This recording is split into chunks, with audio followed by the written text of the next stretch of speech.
Good afternoon.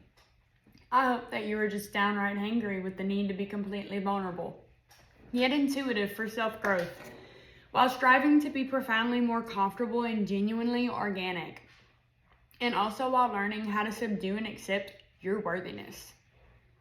I have found it immensely helpful to ground myself by starting any self-journey with a positive affirmation. I will remind you to recenter yourself and shed light on just how far you've come and how much further you're willing to go. So my positive affirmation for the day: I celebrate the beauty in my mind, body, and soul. And of course, one more because it's one of my favorites. You'll probably hear me referencing it often on the podcast. The authenticity is the daily practice of letting go who we think we are supposed to be embracing and to be who we are, by Brene Brown. That one just speaks volumes to me.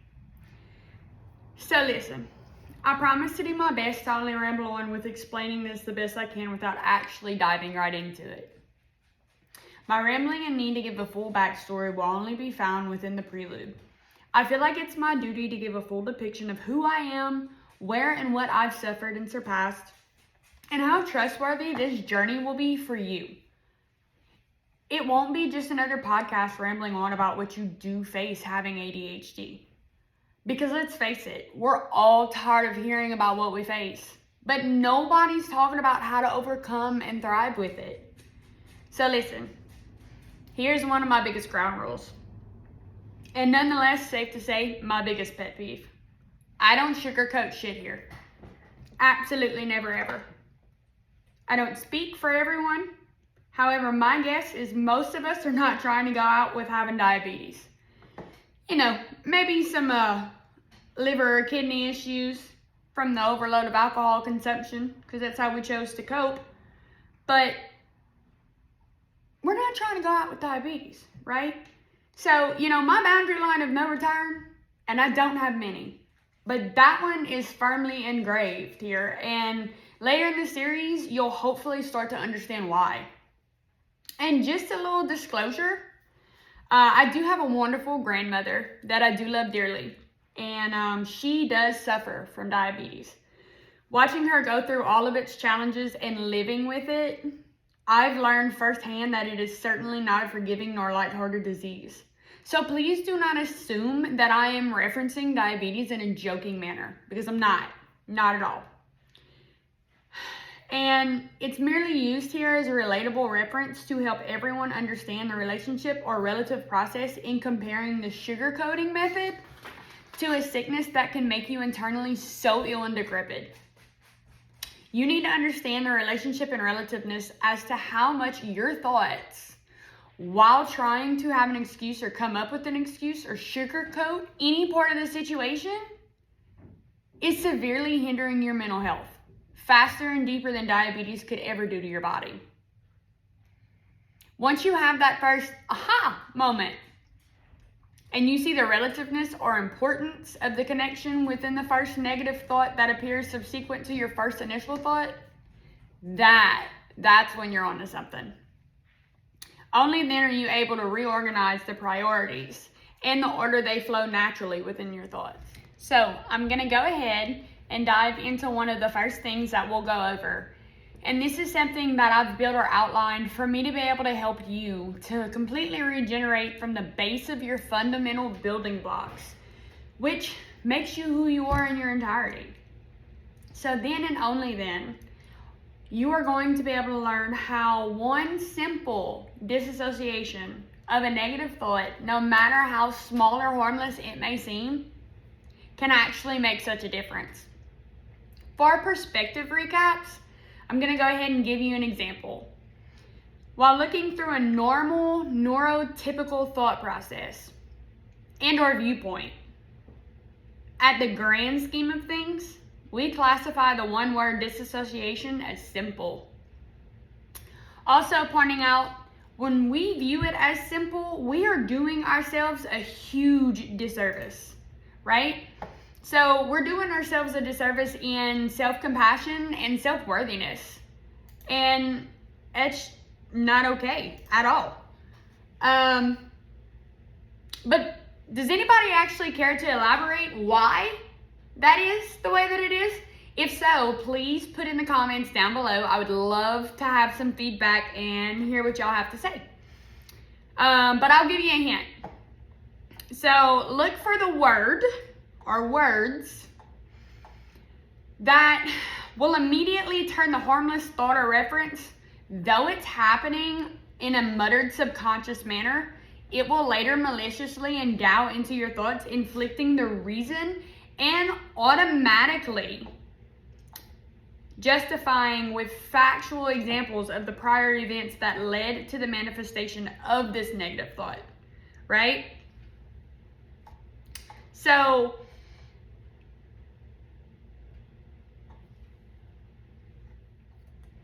inevitably, you will extensively and undoubtedly assume that you are a complete failure by unknowingly, because remember, this is all happening subconsciously, right?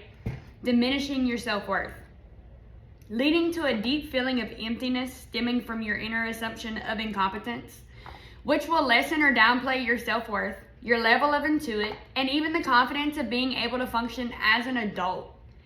It will leave you with a feeling of being overwhelmed with guilt because you believe that you lack intuitively, because you've preemptively assumed this against yourself, which stemmed initially from you believing that you are incapable of being an adult. This will cause you to notice things that should be common sense. Sorry, y'all. My do not disturb was not on, and that was my mother.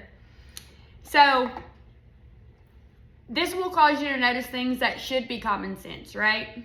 And I put that in quotations very lightly, which has only been deemed by the neurotypical standpoint of society. And somehow this will send you into a drunken, dark, addictive state of mind. I refer to this as a stupor.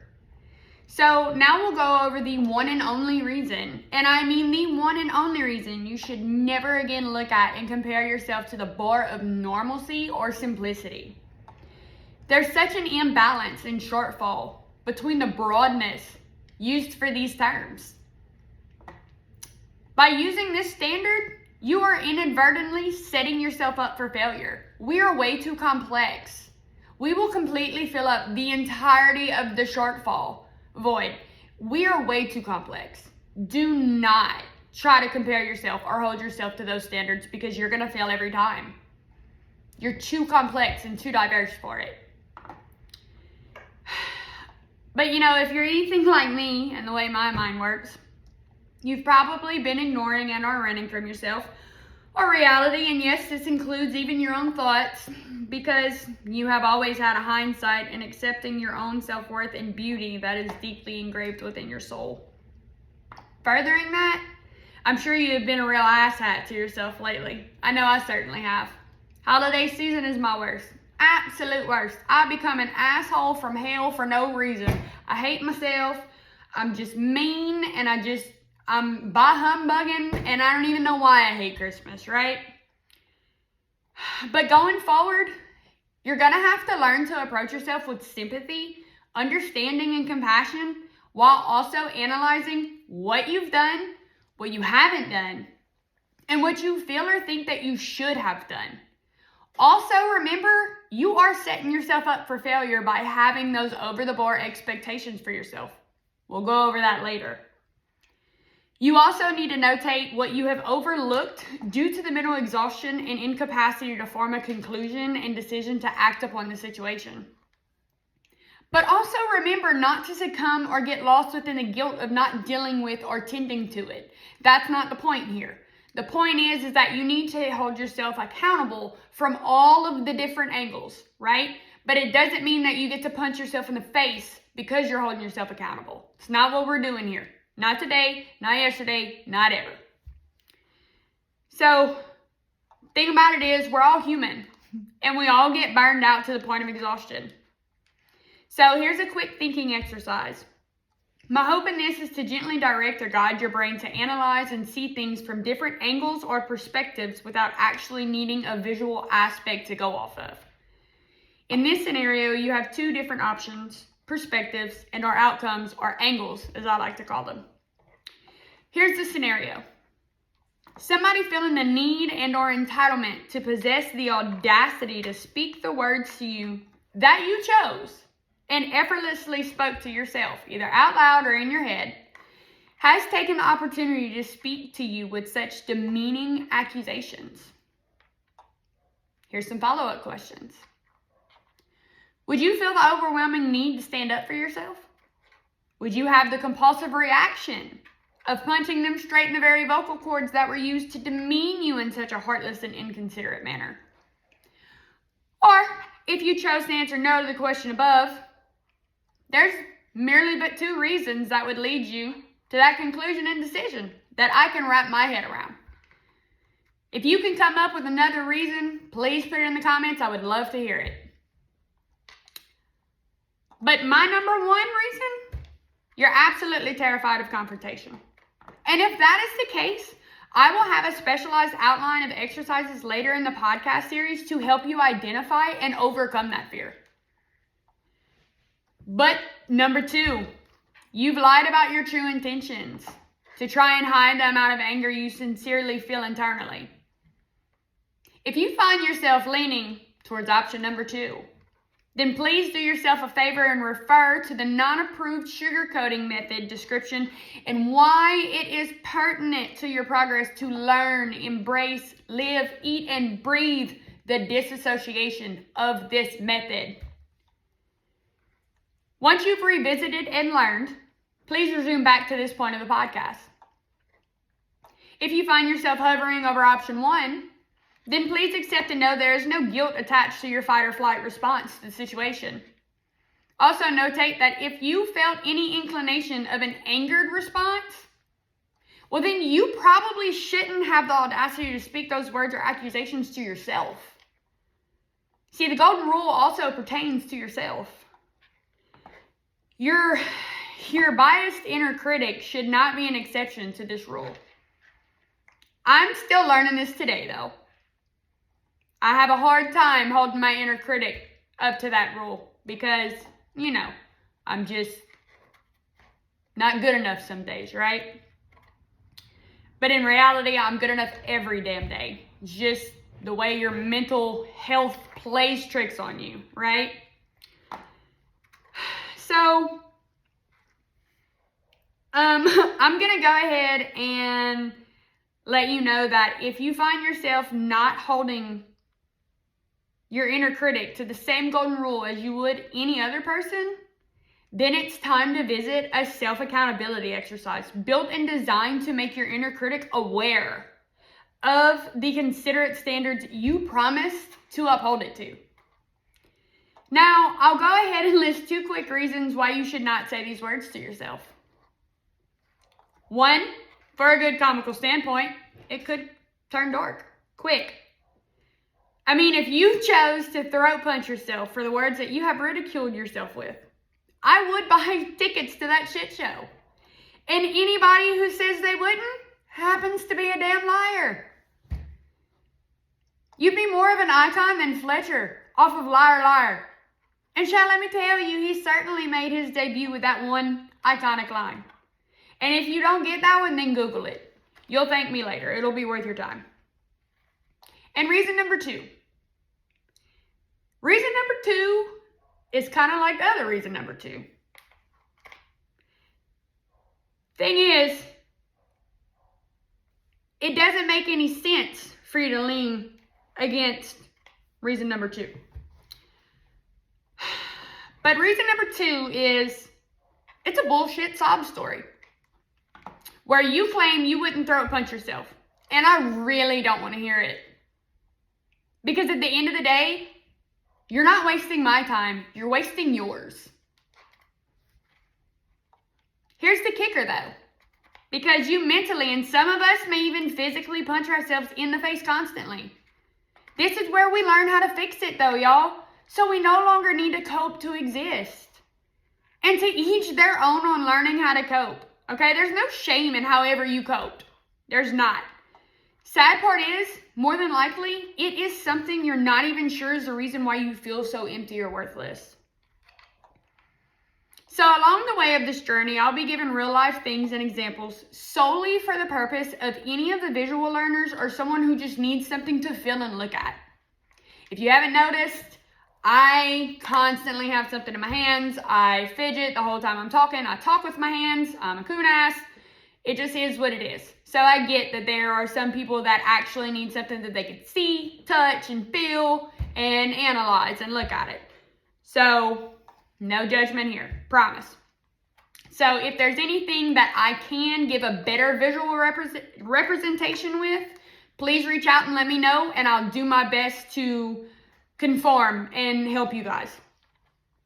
But I try to associate a realistic thing with what my mind is trying to process because it just helps it stick better, right? So if I actually ground what I'm trying to process in my head to something that is actually real that I can see and touch, for some reason it just sticks better. It's like an effortless memory. But a quick example of this was the other night. I was trying to process the different wavelengths of how many different thoughts I had going on at the same time, right? And I was talking to my husband, and he's an electrician. So we built our own house. He wired it. I refused to wire it. Absolutely refused. I kept telling him I don't even want to talk about it or don't want to hear about it because somehow my brain's going to miswire something and we will burn to death first time we kick on the breakers, right? So I swore and be damned I did not understand electricity. Well, out of nowhere, the other night while I was tunneling, I associated electricity and the currents of electricity to the wavelengths of my thoughts. So the way that I compared them was, I think like an alternating current on a 3-phase system, and normal neurotypical people, they think in a direct current electrical standpoint. So what that ultimately means is that I have a bunch of different pulsating, alternating currents going on 3 different hot legs, and a normal person has one train of thought. So we'll go over that later in detail in another episode of the podcast. But just to recap, we will be giving real life examples and things that you can actually touch, hold, feel, and understand, look at, and analyze. And I also do understand that many of us, even at our greatest understanding of our mind and how our mental decadence has become what it has, how it got here, or its severity, will not simply just pick up the skill of seeing all angles. I do not expect that in any means. I will truthfully tell you that the multitude of angles I am now able to analyze and investigate from different perspectives has taken some intense mental conditioning. Through many years of practicing to mentally separate my feelings and disassociate the pre-given assumptions by my inner critic, I was then able to see the situation from a logical standpoint, and only then I was able to see further than only having a fight or flight option or response. It has taken me over a decade to learn how to navigate, learn it, adjust to it, analyze it, and overcome it without succumbing to the dark pits. Because you can easily and effortlessly get stuck or lost within them, y'all. And this is something that I do still struggle with. We're always going to actually struggle with it, day in and day out. It's a never-ending battle. But you can learn to have tools to combat it each and every day. And once you use those tools each and every day to combat it, it's going to be first nature to you. And that's what our goal is here. So, look, please do not cheat yourself by trying to rush into this skill. Some of you might never even be able to accomplish this skill, and that's perfectly okay. The main goal of this outline and exercise is to regenerate the foundations of the way you view a situation from the very base of it. I don't know if you've ever heard the saying, but to rebuild a house, you have to completely bust out the foundation. Well, that's what I plan on doing with you guys. I plan on completely and utterly busting out all of the foundation and completely reiterating the way that it works and the way that your new house will be standing on it.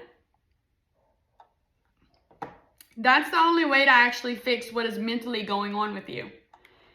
It's to get to the root of the problem, to dig up that root of the problem. And then you're going to throw that root out, and then you're going to plant a new seed. It's the only way around it. And actually, it's not even going around it, it's going through it, right? We're not ever going around anything anymore. We're not dancing around the mulberry bush. We're going through it, right?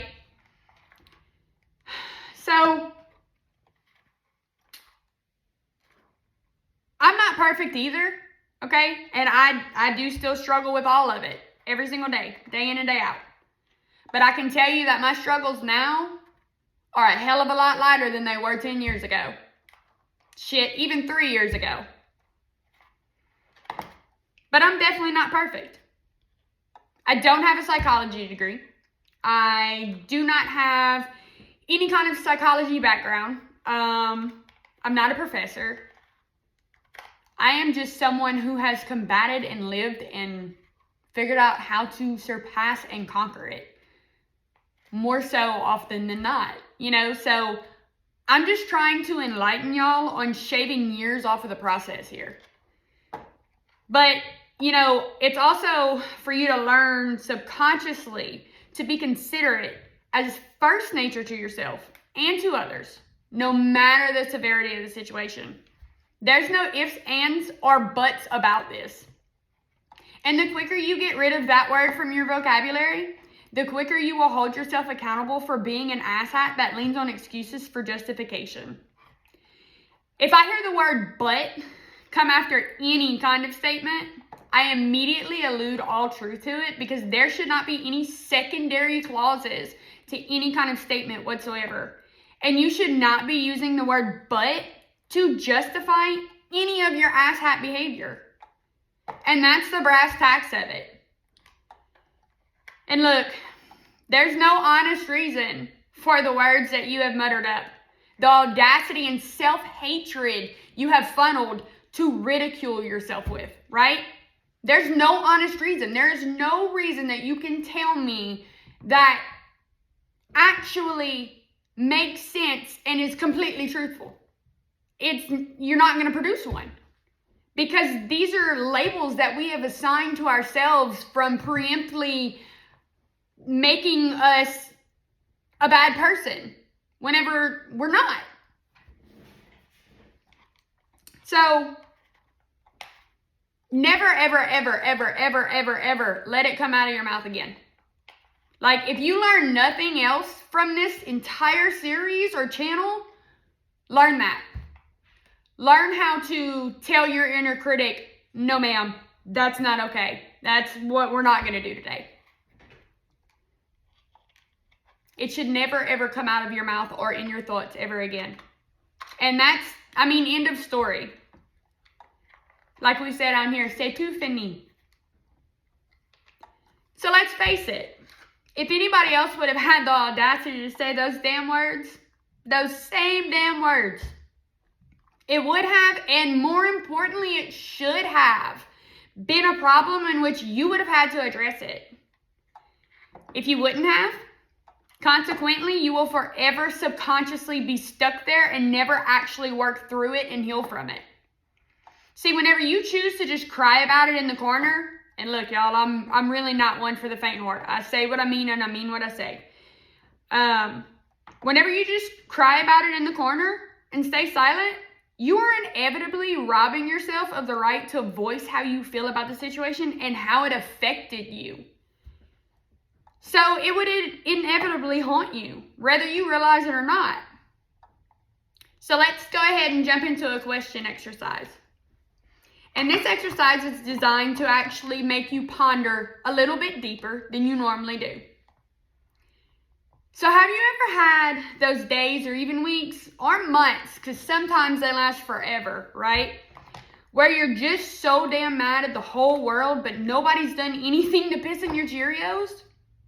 Or how about no matter how hard you try, you just can't figure out why you have so much hatred and anger within you? Or even where the hell it stemmed from to begin with, right? This is whenever I would plummet into my so-called stupors. The days that I would grab a bottle and drink like my life and mere existence depended on it. So let me reiterate to you, you're beautiful. Your soul is beautiful. It's in there. You have it. You're worth it. But you have to navigate to it. More importantly, you have to learn how to love it. It's not going to be easy. It's going to be really hard work.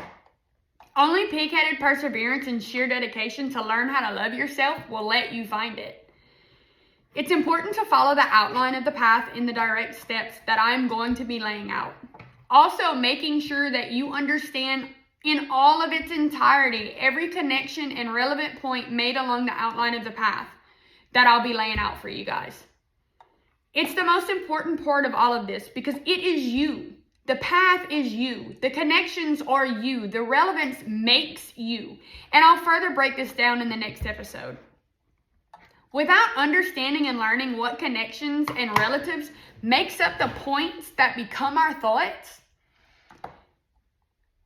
you're ultimately forming the conclusion and thereby basing the decision on carrying out whatever function or thought process it was in reference to, and you're not even understanding what's going on.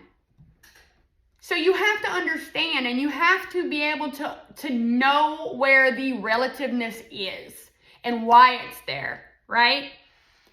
So, some food for thought along our journey today. To form the conclusion on a thought that would directly or indirectly affect the way you react or choose to behave in a certain situation or scenario is how your personality is displayed or foreseen by other beings from a normal neurotypical standpoint and point of view. And I'll also further elaborate on this in episode 3 or 4. I have not fully made that outline yet, but it's definitely going to be one to be there for. But without this, you've merely made it to the finish line without learning how to navigate your way back. So what good is it going to do you going all the way down that fucking creek without the paddle? Because you're not going to make it back. You're not going to make it back to your starting point. You only followed the current and made it down there. You didn't put in the work to understand and know. So you're not going to be able to come back, right? You've cheated yourself out of all of this time, effort, and energy. You've also cheated yourself out of some wholesome self-love and appreciation. And y'all, it's going to take time for this process to happen. It will be very tiresome most days. And look, like I said, I still struggle with it. I'm not perfect. About 2 weeks ago, I couldn't even really get out of bed. I felt so unworthy and not able to function as an adult and just no direction to go in. Didn't understand why I was still here. I wasn't suicidal or anything. I just had one of my really bad inner critic weeks, right? But like I said, it's a daily battle that we all face. But if we talk about it, if we maneuver it, if we understand it, if we collaborate with it, we can surpass it. It's doable. It's just that nobody really talks about it. They just all talk about what we face, not how to face it. But it's those days that you remind yourself what your end goal is. It's those days you remind yourself with positive affirmations why it's important to push through.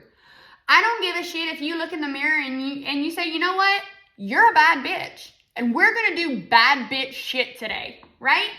If that is your positive affirmation that motivates you, freaking go for it. I am not here, nor is anybody else here to judge you on how you are being positive. But just remember that B word can also come back on you and subconsciously put you down. So just make sure you analyze what you're trying to motivate yourself with, right? But it's those days that you have to rekindle these survival instincts. And y'all pay attention real good right here because I'm actually going to go over this further in detail in the next episode or two. and you're going to want to remember this. So it's on those days you have to rekindle the survival instincts and remember how you managed to push through and find your way to another bottle of alcohol or another drug substance or even another promiscuous event. If that is, and by the way, I did reverb that. It was a lot more vulgar. You're welcome.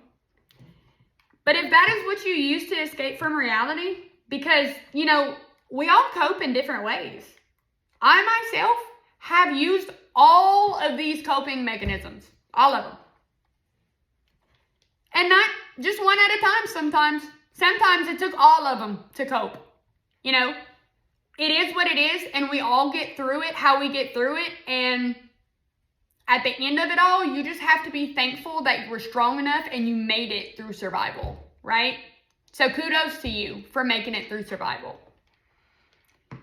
But at the end of the day, if you can remind yourself what motivated you to dig out extra energy and lead to those actions being carried out, I promise you scraping up enough motivation or energy physically or mentally to keep moving forward and understanding the process will bring you the most profound and bountiful reward in the end.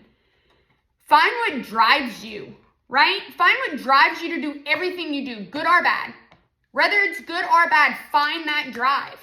Because I'm going to elaborate on how to flip and flip it around and reincarnate it. So even if it's a bad drive that you're motivated on, you can ultimately take that motivation for the bad side and you can flip it and turn it into positive motivation. It's what this entire channel is going to be about, on different ways and how to do it. So, no matter the severity of anything in your past or even anything in your present or the foreseen near future, it's uniquely beautiful. It is. In all of it. All the good, all the bad, all the raw, all the ugly, all the darkness. It's uniquely beautiful. It's yours. It's you. And you know what? It's what you make of it. It's what you write of it. It does not define you. You define it. It is whenever you trust yourself enough to find your soul and acknowledge it, even if it's in a raw, unsteady, unstable state. You have to learn how to understand and love the growth. I'm sorry, y'all, I am belching. I have some gas. But this will provide a wholeness within your soul that cannot be found within a bar, in a drug house, in a man's arms, or in your kid's arms. I don't care where you go, you won't find it. It is a wholesome feeling that you will not know until you accept you in all of your entirety and understand that you are beautiful and worth being loved.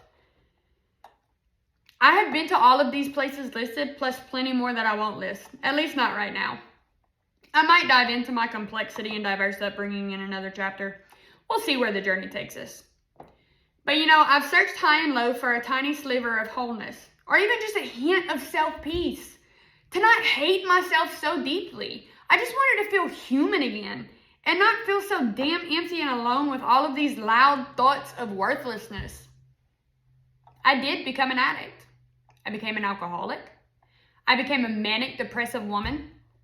I became a woman that believed I had multiple personality disorder, and I'll go over that later. I also do have mild schizophrenia. But here's the thing. These are all minor diagnoses, right? I manage them on a daily basis. I've learned the tools I need to combat them on a daily basis. And I've also learned how to elude and use these tools more so than they would be able to put me down, right? So I've got a good ratio going. Now, I'm not going to lie, I do have my days where I do battle pretty well with them, and on those days, I do stay in bed and I feel like shit for it. I beat myself up, I give myself all the guilt, I tell myself I'm worthless, I'm not worth shit. You name it, I've said it. But here's the thing though, I'm not going to let a stranger say that shit to me. So it's about time I stand up for myself, to myself. It's not worth losing yourself over the mere thought of society's depiction of who you are as a person, your quote-unquote personality. It's not worth losing yourself for. It's just not. And look, take it from somebody who has. And it damn sure was not easy to find me again. But I know for sure I will never ever give me up again for anything or anyone. It's not worth it. And it's something that we are already predispositioned to by the way our brains work. So we're already losing on the battlefield because we've already got backs against us. By the way our brain works, we're our own worst self-critic. You can't tell me something that I have not said to myself. There's no way. I've said some of the most hurtful things to myself, and I've put myself in some of the lowest positions that you could ever put a human being in. I did this to myself. And you know what? I'd be damned if another human being said that to me or did that to me. I'd punch him straight in the throat and watch him squeal like a pig, right? But that's not okay. That I don't hold myself to the same accountability that I do other people. There again, though, those expectations and those blindsided bores, they'll get you. You know, you do have to hold yourself accountable, and you do have to hold yourself to the same damn standard you hold everybody else to. Because it's definitely not fair, not to yourself and not to them. Because you'd punch them in the face for trying to say some shit like that to you. But yet here you are telling yourself that you're worthless. You should feel guilty. You haven't done shit. You're not worth shit. Stop that. It's not nice, and it damn sure ain't right. So I'm going to go ahead and end this prelude. I guess I'm done rambling. Tomorrow, I will be posting another episode, episode number 4. And in that episode, we will actually thoroughly dive into the neurological networking map system that I have foreseen and understood and learned for the sole purpose of understanding how to change your thoughts in the way that you have habits. And it's actually by a very, very easy first step. And after you follow that first step, it's like a domino effect that all falls into place. So tomorrow I'll be posting with the outline, the description, along with the podcast. And look, also, my email address is listed on all of my profiles across all of the platforms. So if you feel the need to ask any extra questions, to dive extra deep, to know anything more, or have me elaborate anything more on what I've said in any of the series of the podcast, please send me an email. And I'm going to go ahead and put it right here for reference. I do not mind responding at all. I would love to get some feedback and some conversation and some collaboration. But listen, we're going to go ahead and say goodnight. Hope y'all get some great sleep. We'll talk to you tomorrow.